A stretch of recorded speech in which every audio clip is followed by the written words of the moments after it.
इमरान खान साहब ने जो कुछ बांग्लादेश के अंदर हुआ उसकी बहुत ज़्यादा तारीफ़ की और उन्होंने कहा कि देखें वहाँ पे आवाम ने अपने हकूक़ हासिल कर लिए और पाकिस्तान की सूरत हाल भी बांग्लादेश से मिलती जुलती है। इसको क्या इमरान खान साहब का यू टर्न कहेंगे, क्योंकि इससे पहले इमरान खान साहब को जो पुरानी सूरत हाल थी वो ज़्यादा अच्छी लगती थी। पुराने ख्यालात ठीक हैं या नए ख्यालात दुरुस्त हैं और इतनी शिफ्ट कैसे आ गई, ये हम आपको आज के व्लॉग में बताएंगे। और आर्मी चीफ ने कल डिक्लेयर कर दिया कि ये जो इंतशार फैलाने वाले लोग हैं उनके सामने अफवाज पाकिस्तान खड़ी होगी। इसको किस तरह इंटरप्रेट किया जा सकता है ये भी हम आपको आज के व्लॉग में बताएंगे। और साथ ही आर्मी चीफ ने कहा कि वो लोग जो ये कहते थे कि हमने दो कौमी नज़रिए को खलीज बंगाल में दफन कर दिया, डपो दिया, आज वो कहाँ पे खड़े हैं। तो ये एक जो सवाल है इसका जवाब भी हम आज के व्लॉग में पूरी तफसील के साथ आपको देंगे और व्लॉग के आखिर में आपके सवालों के जवाब भी होंगे। आज किसका सवाल है और उसका क्या जवाब है ये आपको व्लॉग के आखिर में पता चलेगा।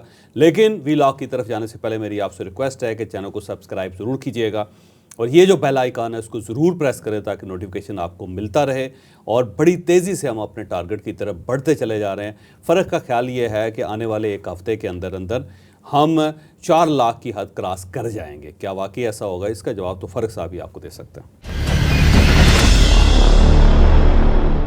अस्सलाम वालेकुम नाजरीन, मैं हूं फ़ारूक अब्बास न्यूट्रल बाय जावेद चौधरी में। नाजरीन, चौधरी साहब से आपने सुना कि हमारे सब्सक्राइबर्स की तादाद बहुत तेज़ी से बढ़ रही है। हम इसके लिए शुक्रगुजार भी हैं आपके और दोबारा रिक्वेस्ट करते हैं कि इस कोशिश को जारी रखिएगा। आप चलते हैं अपने टॉपिक्स की तरफ। इमरान खान साहब का पहला टॉपिक है जी, खान साहब का बयान आया। खान साहब के बयान को पढ़ के सबसे पहले जो चीज़ ज़हन में आती है वो होती है कन्फ्यूजन। समझ नहीं आ रही होती है खान साहब कहना क्या चाह रहे हैं। एक तरफ मुज़ाकरात की बात करते हैं, दूसरी तरफ फॉल्स फ्लैग ऑपरेशन की बात करते हैं, कभी काजी फायजीसा के खिलाफ कोई बहुत बड़ा इल्ज़ाम लगा देते हैं, कभी वो आर्मी चीफ के खिलाफ कोई इल्ज़ाम लगा देते हैं। समझ नहीं पा रहे कि खान साहब दर हकीकत चाह क्या रहे हैं। अब उन्होंने बंगाल की बहुत तारीफ कर दी है। बंगाल क्यों ये तारीफ की तरफ खान साहब इसे लेके जा रहे हैं? क्या वो इस टॉपिक से कुछ निकालना चाहते हैं जो उनके लिए कल को काम आ सकेगा? इस पूरी चीज़ को समझने के लिए हम चौधरी साहब से ये सवाल करते हैं कि चौधरी साहब, सबसे पहले तो ये बताइए ये बंगाल की तारीफ क्यों हो रही है? अब देखिए, बांग्लादेश की जो पुरानी सूरत हाल थी, हसीना वाजिद साहबा वहाँ पे 16 साल से हुक्मरान थी, बल्कि 20 साल से हुक्मरान थी। थोड़ा सा एक वक्फा आया था, उसके बाद वो 15 साल तो मुसलसल हुक्मरान रही। और उनके वालिद जो शेख मुजीबुर रहमान साहब थे उन्होंने ज़ाहिर बांग्लादेश बनाया था और पाकिस्तान उन्होंने तोड़ा था। इमरान खान साहब उससे पहले बार बार हसीना वाजिद की तारीफ़ करते थे और शेख मुजीब की तारीफ़ करते थे।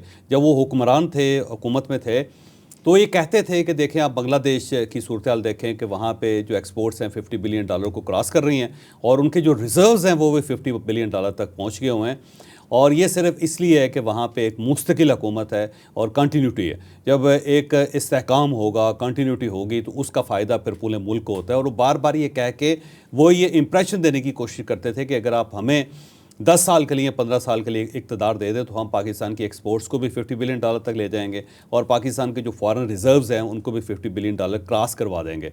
तो उस वक्त उन्हें हसीना वाजिद साहिबा बहुत अच्छी लगती थी। फिर जेल के अंदर जाके उन्होंने फ़ौज को चढ़ाने के लिए और कौम को चढ़ाने के लिए, इस गवर्नमेंट को चढ़ाने के लिए बार बार ये कहना शुरू कर दिया था कि शेख मुजीब तो मुहिब वतन था, वो तो गद्दार था ही नहीं। और अगर उसको इक़्तिदार दे दिया जाता क्योंकि उसकी अक्सरियत थी तो आज पाकिस्तान सलामत होता। और साथ वो कहते थे गद्दार कौन, और उसके साथ याह्या खान साहब की तस्वीर लगा के और उसके साथ ही जनरल आसिम मुनीर साहब की भी तस्वीर लगा देते थे। और फिर एक वीडियो बनाई थी जिसके आखिर में उन्होंने कहा था कि हालात आज भी वैसे ही हैं और उसमें जनरल आसिम मुनीर साहब के खाते में सब कुछ डाल दिया था। और ये पोर्ट्रे करने की उन्होंने कोशिश की थी कि बिल्कुल जिस तरह पाकिस्तान टूटा था 1971 में, बिल्कुल अब वही सूरत हाल है और खुदा न खास्ता पाकिस्तान 2 हिस्सों में तकसीम हो सकता है या मज़ीद हिस्सों में तकसीम हो सकता है वगैरह वगैरह। लेकिन फिर सूरत हाल बदल गई, अचानक सूरत हाल बदली। बांग्लादेश के अंदर स्टूडेंट सामने आए और स्टूडेंट सामने आके उन्होंने गवर्नमेंट की मत मार दी। हसीना वाजिद साहबा वहाँ से भागने पे मजबूर हो गई, वहाँ पे गवर्नमेंट ख़त्म हो गई, फिर एक अबूरी गवर्नमेंट बनी, उससे पहले फ़ौज आ गई और फ़ौज जो थी उसने अपने ही प्राइम मिनिस्टर को फ़ारिग कर दिया और उस प्राइम मिनिस्टर को फ़ारिग कर दिया जो आर्मी चीफ़ के रिश्तेदार थे। तो अब इमरान खान साहब जो हैं वो इसका प्राइड भी लेना चाहते हैं। वो ये साबित करने की कोशिश कर रहे हैं कि मैंने तो पहले ही कहा था कि बांग्लादेश के अंदर बड़ी तब्दीली आएगी और आवाम खड़े हो जाएंगे और वो हसीना वाजिद की गवर्नमेंट को बाहर फेंक देंगे और मुजीबुर रहमान के बुत तोड़ देंगे। ये जहन में रखें कि इमरान खान साहब की साइकोलॉजी है कि अगर किसी जगह पे भी कोई भी काम अच्छा हो रहा तो उसका क्रेडिट वो खुद ले लेते हैं। वैसे अमेरिका के अंदर अगर ट्रंप जीत जाएगा तो इमरान खान साहब कहेंगे देखे मैंने ट्रंप की हमायत की थी इसलिए वो जीत गया। और अगर ट्रंप हार जाएगा तो वो फौरी तौर पे कहेंगे देखें मैंने तो कहा था इसने जीतना ही नहीं है, और ये गलत आदमी था और इसने हमारे साथ बड़ा धोखा किया था, हमें वहाँ बुला के हमारे साथ वादा किया और पूरा नहीं किया, और इन्हें कश्मीरियों की बददुआ लग गई, तो फौरी तौर पे आप उस तरफ चले जाएंगे और अपना क्रेडिट ले जाएं। और किसी जगह अगर चीज़ बुरी हो जाए तो किसी न किसी के खाते में डाल देते हैं। मसलन आप देख लें कि पंजाब में अगर हालात ख़राब थे या इनके दौरे हुकूमत में पंजाब कोई बहुत कमाल नहीं कर सका तो उन्होंने उस्मान बुज़दार के खाते में डाल दिया। और साथ ही अगर खैबर पख्तूनख्वा के अंदर कोई इशू था तो उसको महमूद खान के खाते में डाल दिया उन्होंने सर। अच्छा, यहाँ पे अगर वजारत ख़ारजा के अंदर प्रॉब्लम हुआ था तो शाह महमूद को साहब के खाते में डाल दिया। अगर ख़जाना की वजारत का इशू था तो वो हफीज़ शेख साहब के खाते में डाल दिया। और अगर प्रॉपर कोई नैरेटिव क्रिएट नहीं कर सकी थी गवर्नमेंट उस वक्त तो फवाद चौधरी को फारिग कर दिया। तो ये इमरान खान साहब का वतीरा है कि किसी जगह कोई चीज़ हो जाएगी, अच्छी हो जाएगी और लोग उस पर खुशियाँ मना रहे होंगे तो इमरान खान साहब फ़ौरन अपनी एंट्री डालेंगे और वो सारा क्रेडिट जो है छीन के अपनी जेब में डालने की कोशिश करेंगे।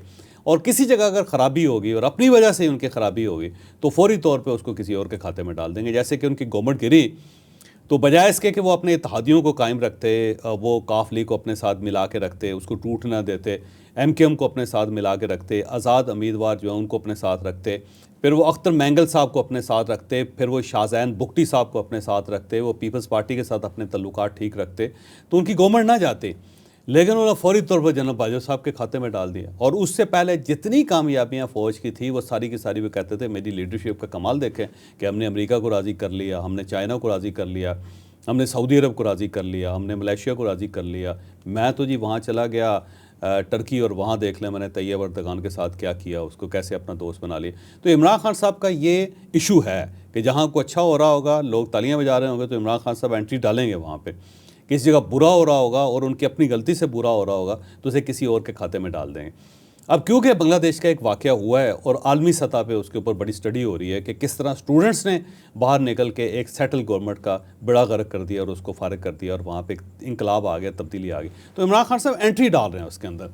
वो ये कह रहे हैं जी देखें बांग्लादेश के अंदर तो किस तरह लोगों ने अपने हुकूक की हिफाजत की, किस तरह लोग बाहर आए और आके उन्होंने हसीना वाजिद को निकाल दिया। और ये बात वो भूल जाते हैं कि वहाँ पे स्टूडेंट्स बाहर निकले और इन स्टूडेंट्स का किसी सियासी जमात के साथ कोई ताल्लुक़ नहीं था और इसके साथ साथ इन्होंने कुर्बानियाँ दी। 450 स्टूडेंट वहाँ पे हलाक हुए और वो स्टेट के सामने खड़े हुए और पुलिस ने सीधी गोलियाँ चलाई वहाँ पे और बहुत सारे लोगों की लाशें गायब की और लोगों को उठा के उन्होंने अकूबत खानों में फेंका।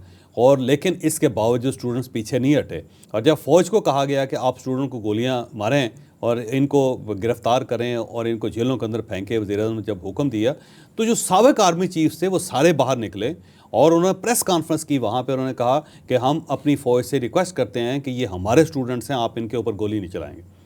तो फिर जो बांग्लादेशी फ़ौज थी उससे सोचा कि हमें इस लेवल पे नहीं जाना चाहिए और उस आर्मी चीफ ने जो हसीना वाजिद का रिश्तेदार था और जिसे आए हुए अभी सिर्फ 1.5 महीना हुआ था, उसने अपनी प्राइम मिनिस्टर को फारिग करके इंडिया की तरफ भेज दिया और उसे मुल्क से निकाल दिया या मुल्क से भगा दिया। तो ये वहाँ पे सूरत हाल थी। अच्छा, अब इमरान खान साहब ये कह रहे हैं कि वहाँ पे जी बड़ा ज़बरदस्त काम हुआ है, वहाँ पे इंसानी हकूक़ लोगों ने ले लिए, लेकिन वो ये भूल जाते हैं कि वो इंसानी हकूक़ लेते लेते वहाँ पे फ़ौज आ गए और फ़ौज ने एक सेटल गवर्नमेंट जो है उसको फारिग कर दिया और उसके साथ साथ पार्लियामेंट तोड़ दी, यानी उनकी असम्बली ख़त्म हो गई और फिर उसके बाद एक अबूरी गवर्नमेंट बना दी फ़ौज ने जिसे जैसे फ्रंट पे रखा गया और उसमें 2 स्टूडेंट्स को भी शामिल किया गया, आसफ़ है और दूसरा मेरा ख्याल है नाहिद इस्लाम है, जिन्होंने ये तहरीक चलाई थी। उनको भी उन्होंने 17 रुकनी जो उनकी कैबिनेट है उसका हिस्सा बना दिया।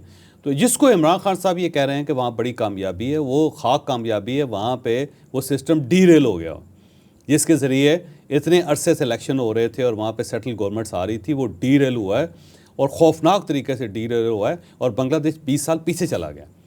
लेकिन इमरान खान साहब उसको खुशियाँ मना रहे हैं। अब सवाल यह है कि उस सारी गेम के अंदर किस सियासतदान को फ़ायदा हुआ? क्या खालिदा ज़िया साहिबा को फ़ायदा हुआ? बस इतना फ़ायदा हुआ कि वो जेल से बाहर आ गए। जमात इस्लामी को फ़ायदा हुआ इतना हुआ कि उनके जो कारकुन है वो जेल से बाहर आ गए और अब उनके दफ्तर खुल गए। लेकिन वहाँ पे सिस्टम डीरेल्ड है, ये याद रखें। वहाँ पे एक अथॉरिटी आ चुकी है, वहाँ पे मार्शल लॉ लग चुका है और आप ये समझ लें कि बस ऐसी सूरत हाल है कि फ्रंट के ऊपर एक गवर्नमेंट है जो नॉन इलेक्टेड है और पीछे उसके फ़ौज बैठी हुई है। तो अगर इसको कामयाबी समझा जाता है तो ये फिर मेरा ख्याल है खाम ख्याली है। और अगर खुदा न खास्ता पाकिस्तान के अंदर ऐसा सिस्टम आ जाता तो क्या इमरान खान साहब उसको कबूल कर लेंगे? वो कहेंगे जी बहुत अच्छा हुआ, अवाम बाहर आए और उन्होंने गवर्नमेंट की ईंट सेंट बजा दी और उसके बाद फ़ौज बाहर आई और उन्होंने गवर्नमेंट की छुट्टी करवाई। मियाँ शहबाज शरीफ साहब को लंदन भेजा, मियाँ नवाज शरीफ साहब को पैक करके लंदन भेज दिया, मरीम नवाज साहबा को भी उठा के कहा कि मुल्क से निकल जाएँ, वो भी निकल गई। आसिफ अली जरदारी साहब भी चले गए, बिलावल भुट्टो भी चले गए और यहाँ पे उन्होंने एक अबूरी गवर्नमेंट बना दी। तो क्या इसे इमरान खान साहब अपनी कामयाबी समझेंगे? अगर वो कामयाबी समझेंगे तो फिर तो ठीक है, और अगर ये कामयाबी नहीं है तो फिर मेरा ख्याल है इमरान खान साहब को रीथिंक करना चाहिए सारी सूरत हाल को। वो बांग्लादेश की सूरत हाल को मिस इंटरप्रेट कर रहे हैं। वहाँ पे स्टूडेंट्स का एक था, वहाँ पे यलगार एक एहतजाज जो मटीरियलाइज हुआ, लेकिन वो जो मटीरियलाइज हुआ वो नॉन इलेक्टेड गवर्नमेंट की शक्ल में निकला। तो क्या पाकिस्तान के अंदर हम ऐसा सिस्टम चाहते हैं? ठीक है। और दूसरी बात ये भी जहन में रखें कि अगर वहाँ पे फ़ौज ना होती तो अब बांग्लादेश की क्या सूरत हाल होती?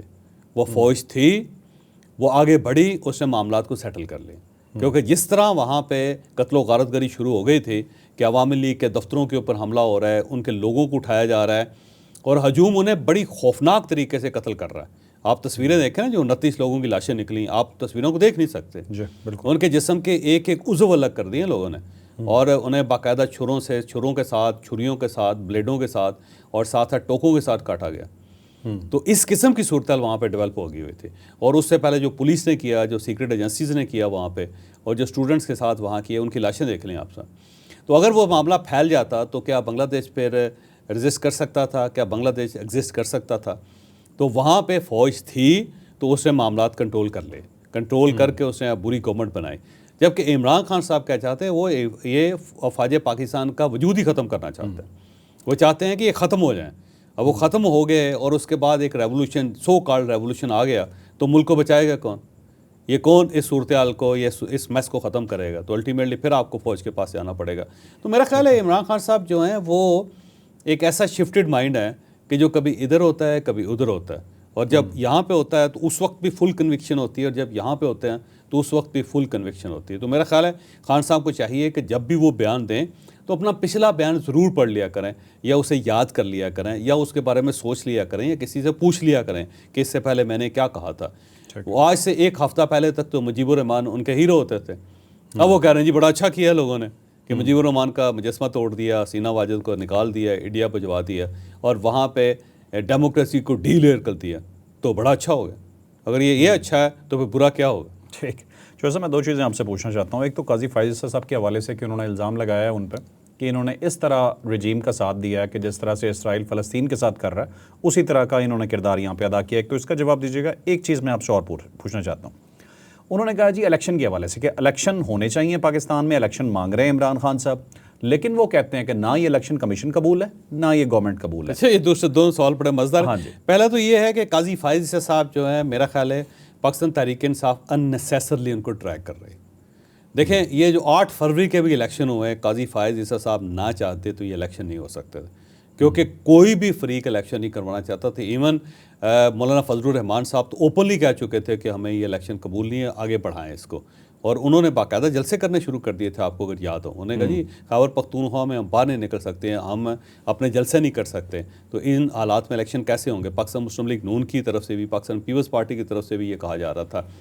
लेकिन काजी फायज़ ईसा साहब ने स्टैंड लिया, उन्होंने फौरी तौर पर इलेक्शन कमीशन को बुलवाया और बुलवा के कहा कि आप ऐवान सदर जाएं, सदर साहब के साथ कंसल्ट करें और डेट दें, और अगर आपने डेट ना दी तो आपके ख़िलाफ़ तौहीन अदालत लगेगी। और उसके बाद फौरी तौर पर चीफ इलेक्शन कमीशन वहाँ से दौड़ के वो सदर साहब के पास पहुँचे और सदर साहब ने आए बाएँ शाएँ की, फिर दोबारा उनको भेजा सदर के पास और एक डेट फ़िक्स करवाए।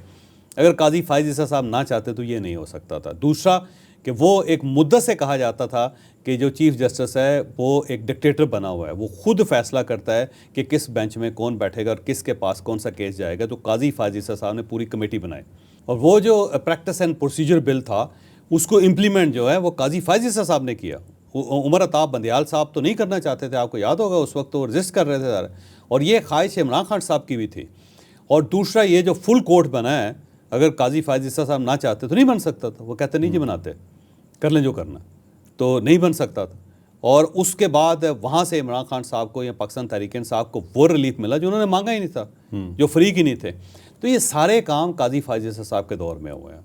लेकिन इमरान खान साहब को क्योंकि अपना आर्मी चीफ चाहिए होता है और अपना ही चीफ जस्टिस चाहिए होता है, रज़ा अगर तो जस्टिस उमर अताब बंदियाल हैं जिनकी सास जो है दूसरी सास के साथ मिल रही है और बात कर रही है और ये कह रही है कि पता नहीं ये कब इंकलाब आएगा, और ये फ़ौजियों को भी एहसास कोई नहीं है, जब तक इस टाइप की किसी की सास नहीं निकलेगी इमरान खान साहब के दिल को तसल्ली नहीं होगी। तो काजी फायज़ ईसा साहब के साथ ये बड़ी ज़्यादती कर रहा है। ठीक है। और जितना सपोर्ट और जितनी फेवर काजी फायज़ ईसा साहब के दौर में पाकिस्तान तहरीक इंसाफ को मिली है उससे पहले मिली ही नहीं। जैसे उमर अताब बंदियाल साहब जो उन्होंने कहा था ना पंजाब के अंदर खैबर पख्तूनख्वा के अंदर इलेक्शन करवाएं, और इलेक्शन नहीं हुए थे। उमर अताब बंदियाल साहब को चाहिए था कि वो जो उस वक्त के प्राइम मिनिस्टर थे या वज़ीर कानून थे उनके खिलाफ तौहीन अदालत का केस करते ना जी, उनको सज़ा देते। उमर अताब बंदियाल साहब ने उसको टच ही नहीं किया, वो फाइल अपनी दराज में रख के चले गए। तो ये जस्टिस उमर अताब बंदियाल साहब का रवैया था। उसके मुकाबले में काजी फायज़ ईसा साहब ने देखे एक दिन के अंदर इलेक्शन का फैसला करवाया कि इलेक्शन करवाएं, तो वो मेरा ख्याल है इनके साथ ज़्यादती कर रहे हैं। इमरान खान साहब को ये नहीं करना चाहिए। दूसरा सवाल, ये जो इंटरम गवर्नमेंट के हवाले से बात कर रहे हैं कि इंटरम गवर्नमेंट बने, वो इलेक्शन करवाए, लेकिन ना ये इलेक्शन कमीशन हो ना ये गवर्नमेंट हो, ये इंटरम बनाएगा कौन? इलेक्शन होगा? हाँ, फिर ये इंटरम गवर्नमेंट तो फिर फौज को बनानी पड़ेगी, इसके अलावा कोई ऑप्शन नहीं है, या फिर सुप्रीम कोर्ट ऑफ पाकिस्तान को बनानी पड़ेगी और वहाँ पे काजी फायज़ ईसा साहब बैठे हुए। तो क्या एक ऐसी इंटरम गवर्नमेंट, एक ऐसी अबूरी हुकूमत जिसे काजी फायज़ ईसा साहब बनाएंगे, क्या इमरान खान साहब के लिए काबिल कबूल होगी?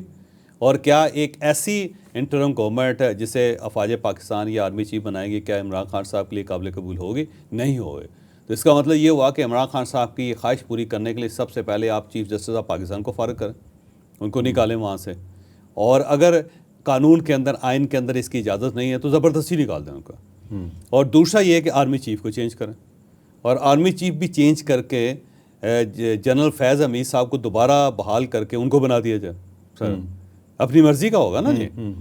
फिर इमरान खान साहब उस बुरी हुकूमत को तस्लीम कराएंगे, और फिर आप चीफ इलेक्शन कमिश्नर को भी बदलें, जिसमें आइन के अंदर एक प्रोसीजर है कि प्राइम मिनिस्टर ने और अपोजिशन लीडर ने फैसला करना है कि कौन होगा, लेकिन वो कहते हैं कि आप इनको भी छोड़ें, प्राइम मिनिस्टर को निकाल दें, सिर्फ अपोजिशन लीडर फैसला कर ले कि कौन चीफ इलेक्शन कमिश्नर होगा। और साथ ये कहते हैं कि हम आइन की बहाली का तकाजा कर रहे हैं, हम मुतालबा कर रहे हैं कि आइन की हिफाजत की जाए पाकिस्तान के अंदर, और ये वायलेशन है आइन के। भाई ये वायलेशन नहीं होगी कि आप अब एक मर्ज़ी का चीफ जस्टिस लाना चाह रहे हैं, मर्ज़ी का आर्मी चीफ लाना चाह रहे हैं, मर्ज़ी का आप चीफ इलेक्शन कमिश्नर लाना चाह रहे हैं, और फिर आप उस बुरी हुकूमत को मानेंगे जो इलेक्शन करवाएगी, और उस इलेक्शन में भी अगर इमरान खान साहब हार गए या उनको मतलूबा सीटें दस्तियाब ना हुई तो वो फिर ये कहेंगे धांधली हुई। ठीक। तो बेसिकली तो ये चाहते हैं कि उनको प्राइम मिनिस्टर बनाया जाए। तो ये सारे इतना ताम झाम करने की, इतनी कोशिश करने की क्या ज़रूरत है? उनको सीधा जेल से लाएं और लाके प्राइम मिनिस्टर बना दें। सादा साल है, सबको हटा दें और उन्हें प्राइम मिनिस्टर बना दें, मामला हल हो जाएगा। हटा वो खुद लेंगे। ठीक है। तो उनको पकड़ें, बस उठाएं और डेला जेल खोलें और ला के उनको प्राइम मिनिस्टर की सीट पे बिठा के उन्हें कहें, लें जी हजूर हाजिर हैं, आप बताएं किसका सर उतारना है। उसके बाद फिर आपको किसी चीज़ की ज़रूरत नहीं है। ये आर्मी चीफ भी काबिल कबूल होगा इनको, ये चीफ इलेक्शन कमिश्नर भी काबिल कबूल होगा, ये काजी फायज़ ईसा साहब भी काबिल कबूल होगा, फिर बल्कि इमरान खान साहब वो लीडर होंगे जो इन सबको एक्सटेंशन देंगे। ठीक, क्योंकि सब ने इनका मुतालबा मान लिया होगा। तो ये अजीब सी यार वैसे सूरत हाल है। वैसे सीरियसली मैं जब इन किस्म के बयानात को देखता हूँ तो अपना सर पकड़ लेता हूँ कि ये करना क्या चाहते हैं यार। अगर आप सिस्टम पे बिलीव नहीं करते तो फिर आप कौन सी तब्दीली करना चाहते हैं? तो कैसे तब्दीली हो? 2018 वाले सिस्टम पे बिलीव करते हैं। ठीक है। अब चलते हैं जी अपनी अगली स्टोरी की तरफ। आर्मी चीफ साहब के हवाले से एक बयान आया है। वैसे तो ISPR हमेशा आर्मी का जो मौक़िफ़ है वो बयान करता है और आर्मी चीफ बहुत कम बात करते हैं, लेकिन जब भी वो बात करते हैं तो उनके एक एक जुमले को बड़ा गौर से सुना जाता है और डायसेक्ट किया जाता है कि इसका क्या मतलब हो सकता है। तो इसी तरह से हमने जब उनका बयान देखा तो हमें एक चीज़ बहुत ज़्यादा इंपॉर्टेंट फील हुई, और उनका वो बयान था कि इंतशार कोई भी अगर पाकिस्तान में करेगा तो पाक अफवाज उसके सामने खड़ी होंगी। इस बयान का क्या मतलब था, ये किसके लिए दिया गया, इसके ऊपर थोड़ा डिस्कस करते हैं। देखो, पाकिस्तान के दो इस वक्त इशू हैं। एक तो अफगानिस्तान का इशू है, वहाँ पे TTP बैठी हुई है और साथ साथ तहरीक तालिबान बैठी हुई है। तो TTT है और TTP है वहाँ पे, और इन दोनों का वहाँ पे एनेक्सिस हो गया। ये दोनों आपस में मिल गई हुई हैं और वहाँ पे इन्होंने एक कमाल ये किया है, बल्कि खौफनाक एक हरकत की है कि वहाँ पे इन्होंने शैडो गवर्नमेंट्स बना ली।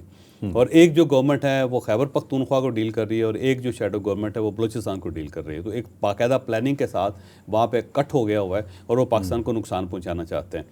और यहाँ पाकिस्तान से कुछ मदारस ऐसे हैं जो उनको सपोर्ट कर रहे हैं, जहाँ से उन्होंने अपने तालिब इल्मों को कह दिया है कि अगर इंसाफ कायम करना हो, अगर रियासत को बेहतर बनाना हो, अगर आपने इस्लाम नाफज करना हो तो आपके लिए हथियार उठाना भी लाजम होता है। तो इस किस्म की सूरत हाल इधर से भी हो रही है, अभी वो पब्लिक नहीं हुई चीज़ें, इसलिए बार बार इस टाइप की कॉन्फ्रेंसेस हो रही हैं और उलमा कराम को इंगेज किया जा रहा है कि आप पाकिस्तान को तोड़ना चाहते हैं, ये एक फ़ौरन एजेंडा है, ये पाकिस्तान को नुकसान पहुँचाने का प्लान है, थोड़ी सी आँखें खोलें।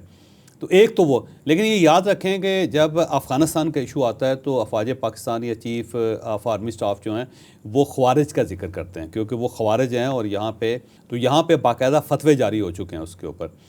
और जो पाकिस्तान के इंटरनल सूरत हाल है, अब जो दूसरा इशू पाकिस्तान की इंटरनल सूरत हाल है, वो फेक न्यूज़ है, वो फेक प्रोपोगंडा है जो सोशल मीडिया के ऊपर किया जाता है और उसे बाहर से स्पॉन्सर किया जाता है, बाहर से उसको बहुत सपोर्ट मिलती है।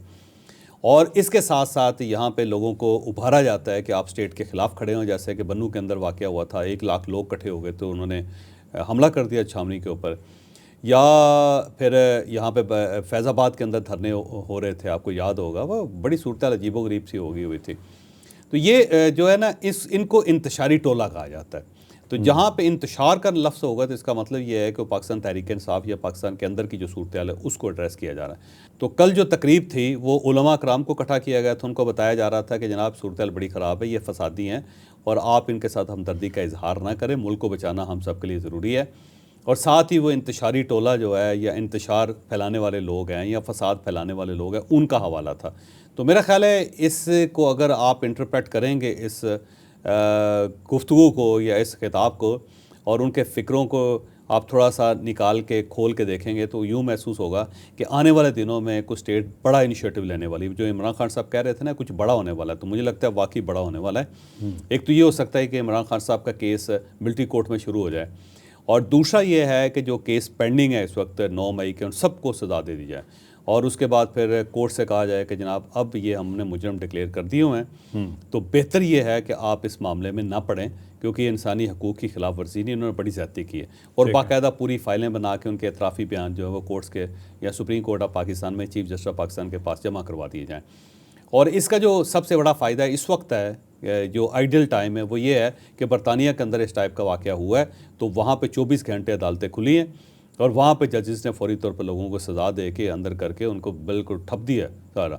और वहाँ पे जो पुलिस ने वहाँ पे ऑपरेशन किए वो भी बड़ा ज़बरदस्त किस्म का है और वो आंखें खोलने के लिए काफ़ी है कि आप के मुल्क में 9 मई जैसा वाक़या होता है, सवा साल 1.5 साल आप फैसला नहीं कर पाते, जबकि वहाँ पे एक छोटा सा प्रोटेस्ट होता है, वहाँ पे स्टेट एक्टिव होती है, लोगों के दरवाजे तोड़ के शीशे तोड़ के अंदर दाखिल हो के तो उनको फेंटा लगा के सीधा कर देते हैं और फिर जजों के पास लेके जाते हैं। जज 24 घंटे वहाँ बैठे हुए हैं, फौरी तौर पर सज़ा सुनाते हैं और उसको लाइव दिखाया जाता है। ठीक है, तो वो ये जो वाक़या है इसका मेरा ख्याल है पाकिस्तान को फ़ायदा होगा और यहाँ पे फौरी तौर पे जजेस से रिक्वेस्ट करके को मामला सेटल करके ये फ़ैसला ठोकने लगी है स्टेट। तो वो इसको अगर आर्मी चीफ़ की गुफ्तगू कर देखें तो उसके अंदर से ये नतीजा निकल रहा है। खलीज बंगाल के हवाले से भी उन्होंने एक हवाला दिया कि खलीज बंगाल में जो समझते हैं कि 2 कौमी नज़रिया डबो दिया गया है वो अब कहाँ है। अब देखिए, वो इंदिरा गांधी ने कहा था ना 1971 में जब पाकिस्तान हार गया, पाकिस्तान ने सरेंडर किया बदकिस्मती से, तो इंदिरा गांधी ने वहाँ पे लोकसभा में तकरीर करते हुए कहा था कि 2 कौमी नज़रिए को हमने खलीज बंगाल में डबो दिया, उसको दफन कर दिया वहाँ पे। तो वो पाकिस्तान के दिल पे लगी है, तो हमने अभी तक उस ज़ख़म को संभाल के रखा हुआ है। तो जब भी इस टाइप के वाक़यात हो, तो 1975 में जब मुजीबुर रहमान को कत्ल किया था तो उस वक्त भी यहाँ पे जुल्फ़िकार अली भुट्टो साहब की हुकूमत थी। उस वक्त उन्होंने कहा था कि जिन लोगों ने कहा था कि खलीज बंगाल में हमने 2 कौमी नज़रिया डबो दिया, आज देख लें कौन डूबा है। और यहाँ पर भी एक परसेप्शन उस वक्त क्रिएट हुआ था। जनरल ज़ियाउल हक़ साहब थे, बाद में आर्मी चीफ़, उन्होंने भी इसका जिक्र किया था कि देखें बांग्लादेश में क्या हुआ। अब फिर वो मौका आया जब हसीना वाजिद वहाँ से निकली हैं और शेख मुजीबुर रहमान के पुतले टूटे हैं, ये उनके बुत तोड़े गए हैं, तो उसके बाद ये दोबारा आर्मी चीफ़ ने कहा है। तो ये एक ज़ख़म है, पाकिस्तान जब भी देखता है बांग्लादेश के अंदर इस टाइप की तब्दीली तो उसको ज़ख़म याद आता है और फिर कहता है कि आएँ जी बताएं फिर, क्योंकि आपको पता है कि मोदी साहब जो थे वो भी वहाँ पे जाकर लड़े थे इंडिया की तरफ से। अच्छा, हाँ, इंडिया की तरफ से उस वक्त वो RSS में थे, RSS में थे और जाके मुक्ति बानी के साथ मिलके इन्होंने वहाँ पे बड़ा फसाद फैलाया था। उस वक्त ये आम किस्म के पॉलिटिकल वर्कर होते थे और ये बड़ा प्राइड लेते थे कि मैं जी बांग्लादेश के अंदर जाकर लड़ता रहा हूँ। बल्कि हसीना वाजिद के साथ खड़े होकर उन्होंने कहा कि मैं तो यहाँ लड़ता रहा हूँ और देखे मैंने आज इंडिया यहाँ पे है और मैं बड़ा प्राइड फील कर रहा हूँ कि मैं हसीना वाजिद के साथ खड़ा हूँ। तो अब मोदी साहब बताएं ना जी कि हसीना वाजिद कहाँ है और कहाँ है वो प्राइड और कहाँ है वो जंग जो उन्होंने लड़ी थी। तो बात तो बनती है। ठीक है, डुबोने वाले जो हैं वो वाकई खुद डूब गए और 2 कौमी नज़रिया आज भी कायम। बेशक बेशक। अब चलते हैं अपने सवाल की तरफ। सज्जाद अली साहब का सवाल है जी, बहुत सादा सवाल है चौधरी साहब। उन्होंने पूछा है कि मुराद सईद साहब को गिरफ्तार अभी तक क्यों नहीं किया गया? मुराद सईद साहब बड़े फ़नकार निकले हैं वैसे, क्योंकि वो अपने ठिकाने तब्दील करते रहते हैं। इसमें आपको पता है कि ये जो स्वाबी के अंदर जलसा था वहाँ पे भी मुराद सईद साहब ने आना था और बड़ा बंदोबस्त किया हुआ था अली अमीन गंडापुर साहब ने, लेकिन ऐन वक्त पे फिर मुराद सईद साहब नहीं आए। उन्हें महसूस हुआ कि काम गड़बड़ है, मैं स्टेज पे चढ़ तो जाऊंगा लेकिन मैंने उतरना भी है। जब उतरूंगा तो हो सकता है मेरी अपनी पार्टी के लोग मुझे पकड़ के उनके हवाले कर दे। तो एक तो वो ठिकाने तब्दील करते रहते हैं। कुछ ये इंफॉर्मेशन भी थी पिछले दिनों कि शायद उन्हें गिरफ़्तार कर लिया गया, उन्हें पेश नहीं किया जा रहा, और जब पेश करने का वक्त आएगा तो कर दिया जाएगा, और उनके एतराफ़ी बयान के साथ कि जनाब हमने तो किया है सब कुछ। तो अब दो हैं इसके बारे में मिस्ट्रीज़, या दो बयानिए हैं कि वो बड़े चालाक हैं, वो गायब हो जाते हैं छलावे की तरह। छलावा तो हैं वैसे वो, और दूसरा ये है कि नहीं, वो स्टेट के कब्ज़े में है और जिस दिन ज़रूरत पड़ेगी उसको पेश कर दिया जाएगा। अब अल्लाह बेहतर जानता है कि वो छलावे हैं या फिर छलावों के पास हैं। ठीक है नाज़रीन, आपने आज का व्लॉग देखा, यकीनन आपके लिए इन्फॉर्मेटिव रहा होगा। लाइक शेयर सब्सक्राइब करना ना भूलिएगा। इजाज़त दीजिए, अल्लाह हाफ़िज़।